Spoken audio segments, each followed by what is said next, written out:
Good morning. I'm still reporting on freedom. I grew up in the military and have been honored to work with people like Admiral McRaven.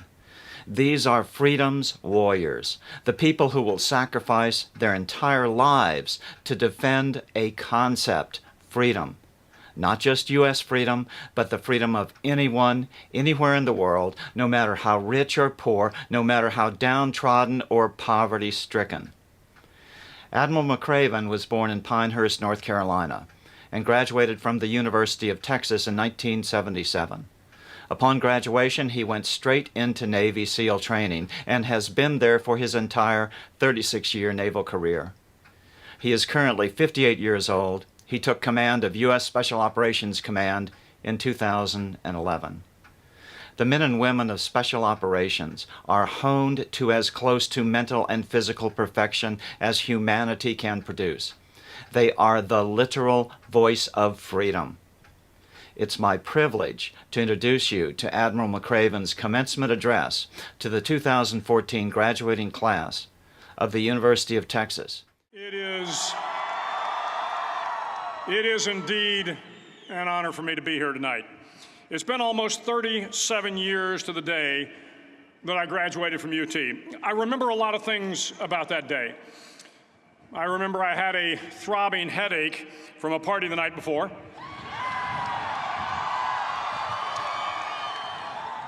I remember I had a serious girlfriend, who I later married. That's important to remember, by the way. And I remember I was getting commissioned in the Navy that day. But of all the things I remember, I don't have a clue who the commencement speaker was, and I certainly don't remember anything they said. So acknowledging that fact, if I can't make this commencement speech memorable, I will at least try to make it short.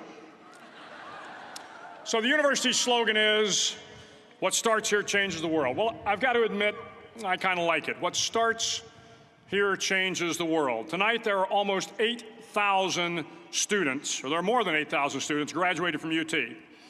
So that great paragon of analytical rigor, Ask.com, says that the average American will meet 10,000 people in their lifetime. 10,000 people, that's a lot of folks.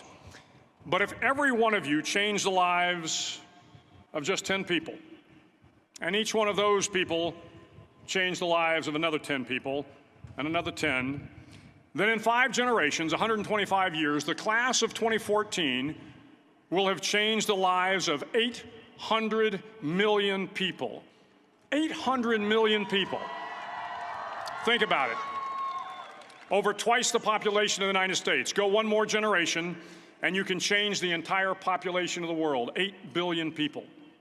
If you think it's hard to change the lives of 10 people, change their lives forever, you're wrong. I saw it happen every day in Iraq and Afghanistan. A young Army officer makes a decision to go left instead of right down a road in Baghdad, and the 10 soldiers with him are saved from a close-in ambush. In Kandahar province, Afghanistan, a non-commissioned officer from the female engagement team senses that something isn't right and directs the infantry platoon away from a 500-pound IED, saving the lives of a dozen soldiers. But if you think about it, not only were those soldiers saved by the decisions of one person, but their children were saved, and their children's children. Generations were saved by one decision, one person. But changing the world can happen anywhere, and anyone can do it. So what starts here can indeed change the world. But the question is, what will the world look like after you change it? Well, I'm confident that it will look much, much better. But if you'll humor this old sailor for just a moment, I have a few suggestions that may help you on your way to a better world. And while these lessons were learned during my time in the military, I can assure you that it matters not whether you ever served a day in uniform. It matters not your gender, your ethnic or religious background, your orientation, or your social status.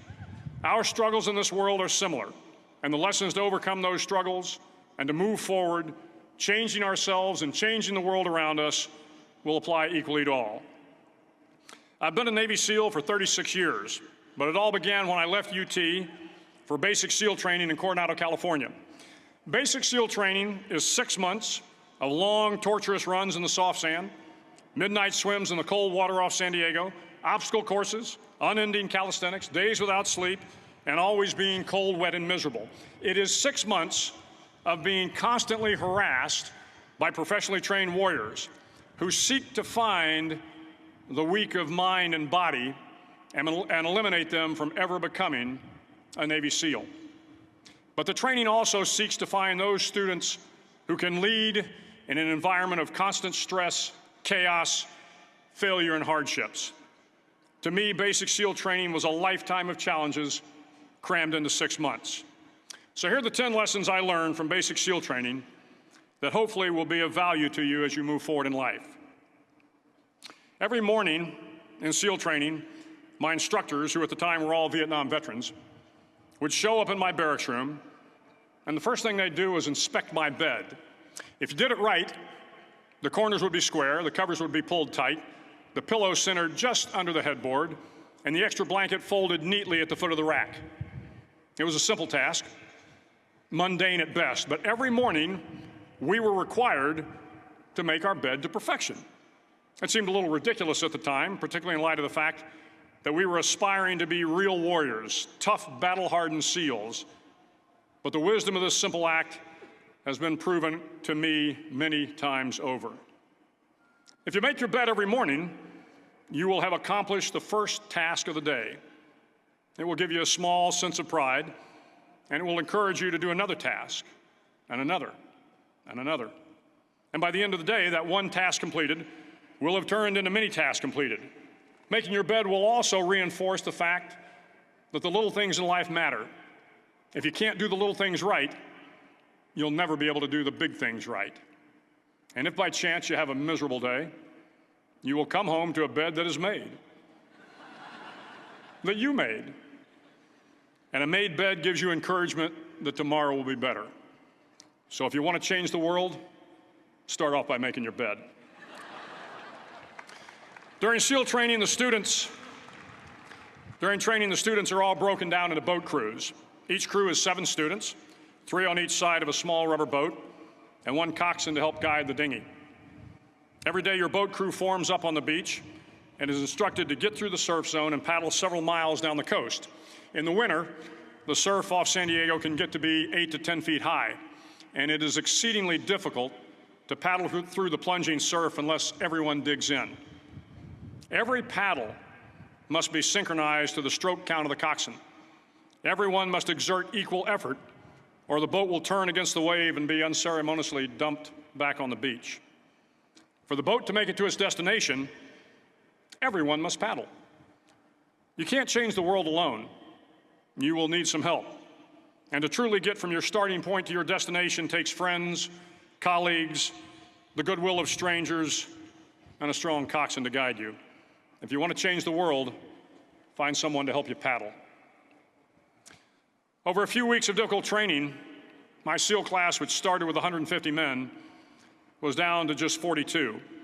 There were now 6 boat crews of 7 men each. I was in the boat with the tall guys, but the best boat crew we had was made up of the little guys, the Munchkin crew, we called them. No one was over 5'5". The Munchkin boat crew had 1 American Indian, 1 African American, 1 Polish American, 1 Greek American, 1 Italian American, and 2 tough kids from the Midwest.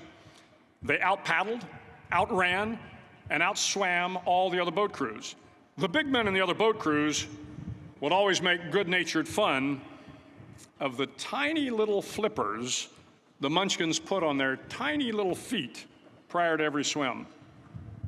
But somehow these little guys from every corner of the nation and the world always had the last laugh, swimming faster than everyone and reaching the shore long before the rest of us. SEAL training was a great equalizer. Nothing mattered but your will to succeed, not your color, not your ethnic background, not your education, not your social status. If you want to change the world, measure a person by the size of their heart, not by the size of their flippers. Several times a week, the instructors would line up the class and do a uniform inspection. It was exceptionally thorough. Your hat had to be perfectly starched, your uniform immaculately pressed, your belt buckle shiny and void of any smudges. But it seemed that no matter how much effort you put into starching your hat or pressing your uniform or polishing your belt buckle, It just wasn't good enough. The instructors would find something wrong. For failing uniform inspection, the student had to run, fully clothed, into the surf zone, then wet from head to toe, roll around on the beach until every part of your body was covered with sand. The effect was known as a sugar cookie. You stayed in the uniform the rest of the day, cold, wet, and sandy. There were many a student who just couldn't accept the fact that all their efforts were in vain, that no matter how hard they tried to get the uniform right, it went unappreciated. Those students didn't make it through training. Those students didn't understand the purpose of the drill. You were never going to succeed. You were never going to have a perfect uniform. The instructors weren't going to allow it. Sometimes, no matter how well you prepare or how well you perform, you still end up as a sugar cookie. It's just the way life is sometimes. If you want to change the world, get over being a sugar cookie and keep moving forward. Every day during training, you were challenged with multiple physical events: long runs, long swims, obstacle courses, hours of calisthenics, something designed to test your mettle. Every event had standards, times you had to meet. If you failed to meet those times, those standards, your name was posted on a list, and at the end of the day, those on the list were invited to a circus. A circus was 2 hours of additional calisthenics, designed to wear you down, to break your spirit, to force you to quit. No one wanted a circus. A circus meant that for that day, you didn't measure up. A circus meant more fatigue, and more fatigue meant that the following day would be more difficult, and more circuses were likely. But at some time during SEAL training, everyone made the circus list. But an interesting thing happened to those who were constantly on the list. Over time, those students who did 2 hours of extra calisthenics got stronger and stronger. The pain of the circuses built inner strength and physical resiliency. Life is filled with circuses. You will fail. You will likely fail often. It will be painful. It will be discouraging. At times, it will test you to your very core. But if you want to change the world, don't be afraid of the circuses. At least twice a week, the trainees were required to run the obstacle course. The obstacle course contained 25 obstacles, including a 10-foot wall, a 30-foot cargo net, a barbed wire crawl, to name a few. But the most challenging obstacle was the slide for life. It had a 3-level, 30-foot tower at one end and a 1-level tower at the other. In between was a 200-foot-long rope. You had to climb the 3-tiered tower, and once at the top, you grabbed the rope, swung underneath the rope, and pulled yourself hand over hand until you got to the other end. The record for the obstacle course had stood for years when my class began in 1977. The record seemed unbeatable until one day a student decided to go down the slide for life head first. Instead of swinging his body underneath the rope and inching his way down, he bravely mounted the top of the rope and thrust himself forward. It was a dangerous move, seemingly foolish and fraught with risk. Failure could mean injury and being dropped from the course. Without hesitation, the student slid down the rope perilously fast.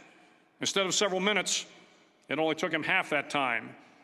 And by the end of the course, he had broken the record. If you want to change the world, sometimes you have to slide down the obstacles head first. During the land warfare phase of training, the students are flown out to San Clemente Island, which lies off the coast of San Diego. The waters off San Clemente are a breeding ground for the great white sharks. To pass SEAL training, there are a series of long swims that must be completed. One is the night swim.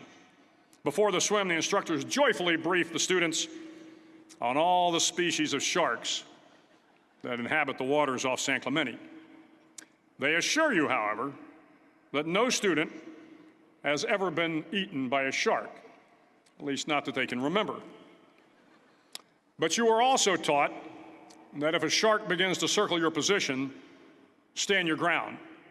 Do not swim away. Do not act afraid. And if the shark, hungry for a midnight snack, darts towards you, then summons up all your strength and punch him in the snout, and he will turn and swim away. There are a lot of sharks in the world. If you hope to complete the swim, you will have to deal with them. So if you want to change the world, don't Don't back down from the sharks. As Navy SEALs, one of our jobs is to conduct underwater attacks against enemy shipping. We practice this technique extensively during training. The ship attack mission is where a pair of SEAL divers is dropped off outside an enemy harbor and then swims well over 2 miles underwater, using nothing but a depth gauge and a compass to get to the target. During the entire swim, even well below the surface, there is some light that comes through. It is comforting to know that there is open water above you. But as you approach the ship, which is tied to a pier, the light begins to fade. The steel structure of the ship blocks the moonlight. It blocks the surrounding street lamps. It blocks all ambient light. To be successful in your mission, you have to swim under the ship and find the keel, the center line, and the deepest part of the ship. This is your objective. But the keel is also the darkest part of the ship, where you cannot see your hand in front of your face, where the noise from the ship's machinery is deafening, and where it gets to be easily disoriented, and you can fail. Every SEAL knows that under the keel, at that darkest moment of the mission, is a time when you need to be calm, when you must be calm, when you must be composed, when all your tactical skills, your physical power, and your inner strength must be brought to bear. If you want to change the world, you must be your very best in the darkest moments. The 9th week of training is referred to as Hell Week. It is 6 days of no sleep, constant physical and mental harassment, and one special day at the Mud Flats. The Mud Flats are an area between San Diego and Tijuana where the water runs off and creates the Tijuana Sloughs, a swampy patch of terrain where the mud will engulf you. It is on Wednesday of Hell Week that you paddle down to the Mud Flats and spend the next 15 hours trying to survive this freezing cold, the howling wind, and the incessant pressure to quit from the instructors. As the sun began to set that Wednesday evening, my training class, having committed some egregious infraction of the rules, was ordered into the mud. The mud consumed each man till there was nothing visible but our heads. The instructors told us we could leave the mud if only 5 men would quit. Only 5 men, just 5 men, and we could get out of the oppressive cold. Looking around the mud flat, it was apparent that some students were about to give up. It was still over 8 hours till the sun came up. 8 more hours of bone-chilling cold. The chattering teeth and the shivering moans of the trainees were so loud, it was hard to hear anything. And then one voice began to echo through the night. One voice raised in song. The song was terribly out of tune, but sung with great enthusiasm. One voice became 2, and 2 became 3, and before long, everyone in the class was singing. The instructors threatened us with more time in the mud if we kept up the singing, but the singing persisted. And somehow the mud seemed a little warmer, and the wind a little tamer, and the dawn not so far away. If I have learned anything in my time traveling the world, it is the power of hope. The power of one person, a Washington, a Lincoln, King, Mandela, and even a young girl from Pakistan, Malala. One person can change the world by giving people hope. So if you want to change the world, start singing when you're up to your neck in mud. Finally, in SEAL training, there's a bell. A brass bell that hangs in the center of the compound for all the students to see. All you have to do to quit is ring the bell. Ring the bell, and you no longer have to wake up at 5 o'clock. Ring the bell, and you no longer have to be in the freezing cold swims. Ring the bell, and you no longer have to do the runs, the obstacle course, the PT, and you no longer have to endure the hardships of training. All you have to do is ring the bell to get out. If you want to change the world, don't ever, ever ring the bell. To the class of 2014, you are moments away from graduating, moments away from beginning your journey through life, moments away from starting to change the world for the better. It will not be easy, but you are the class of 2014, the class that can affect the lives of 800 million people in the next century. Start each day with a task completed. Find someone to help you through life. Respect everyone. Know that life is not fair and that you will fail often. But if you take some risks, step up when the times are the toughest, face down the bullies, lift up the downtrodden, and never, ever give up, if you do these things, the next generation and the generations that follow will live in a world far better than the one we have today. And what started here will indeed have changed the world for the better. Thank you very much. Hook 'em horns. Always provide hope and punch the sharks in the nose.